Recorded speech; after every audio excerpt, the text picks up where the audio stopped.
Hello, I'm just going to carry on with the video where I was talking about.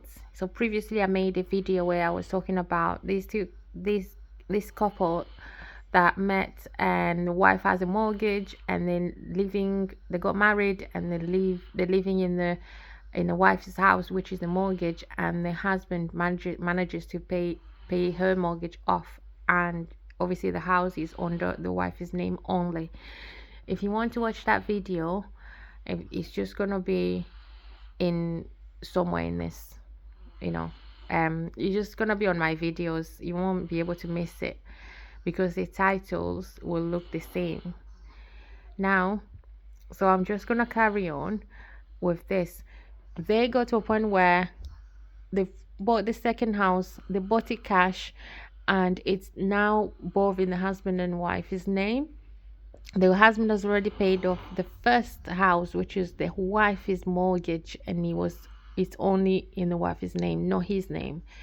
And he signed a prenup because she wanted to for him to sign a prenup, right? So they have the second house. Now he's asking her what do they want to do next in their lives.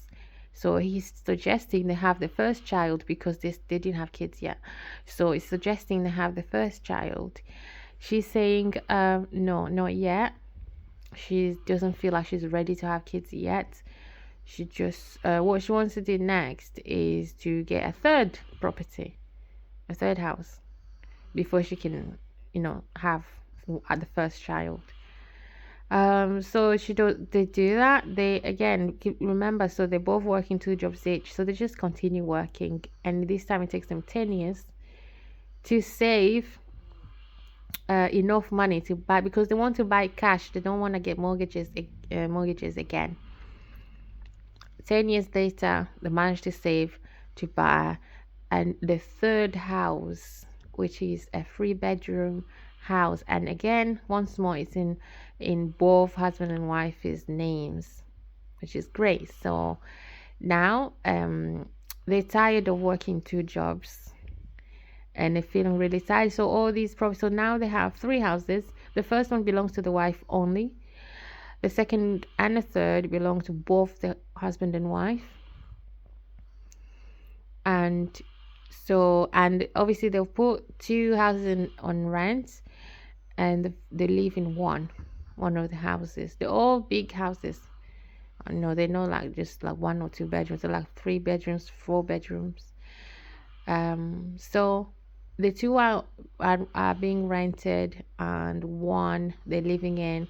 So she said, the husband reminds again, should we try for our first child? She says yes, because obviously she promised him that after the third property, they will have, she'll be ready to have the first child. So they start trying for a baby, and a year later, she manages to get pregnant. So they have the baby, and then she decides she's not going to work again. She wants to stay at home and look after her child. And so obviously they sit down and look into the finances. They realize they can actually afford that. He's gonna continue working, and she's gonna just stay at home and look after the child, and which is great. And so they do that, and then few years down the line, he's still working. So he works for like 1 more year until that baby was 1 year old, and he decided he didn't want to work as well. He wanted to. He said he feels like he's missing out on the baby's life by just working too much, and spending enough time with his wife and his child, his baby. But financially they can afford it, so they both end up not working, but they have money. They got houses that are on rent, and they've got savings, so they can afford to do that. But after 1 year of him staying at home, for some reason they ended up divorcing, which is really weird and random. But then in this divorce, she ends up with 3 houses, and he ends up with 2 houses, and none of them are fully in his name, and he's really not happy about it. He's not happy about it. He wished he didn't pay for the first house, where they agreed that he's gonna be paying for only for the mortgage, which, and then the wife will be paying for the rest of the bills.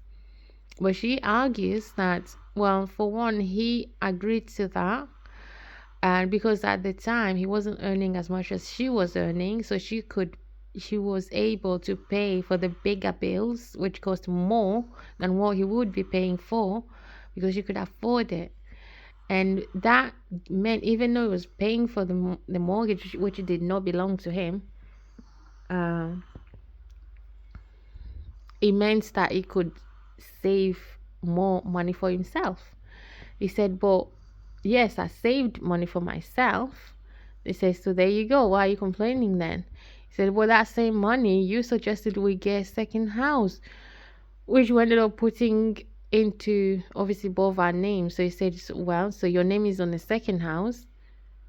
She said that your name is in the second house, so you put your money in good use. He said, and then he's saying, they start arguing, and it ends up being a really, really bitter divorce, and messy divorce.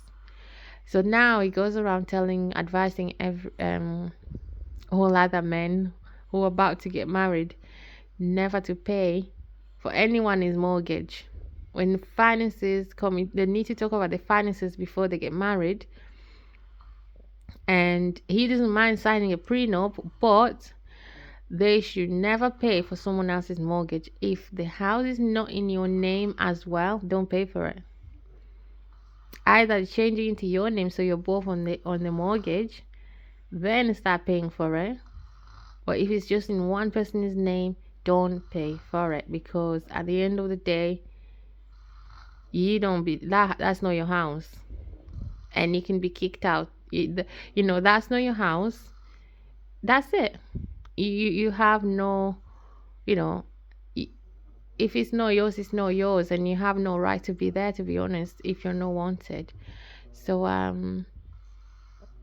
that's his only regret. But to be honest, he's got other houses, so I'm not sure why he's complaining to, and he agreed to it, so it's not her fault. It's not the wife's fault. He didn't have to agree to it. He could have said no. He could have completely said no, but he agreed to it. So there's no point in him coming back and start complaining about the fact that he paid for a mortgage. She did not force him to do it. So that's the story. That's the part 2 of the story. And so thank you for watching and listening, and I'll see you in the next video. Cheers. Bye.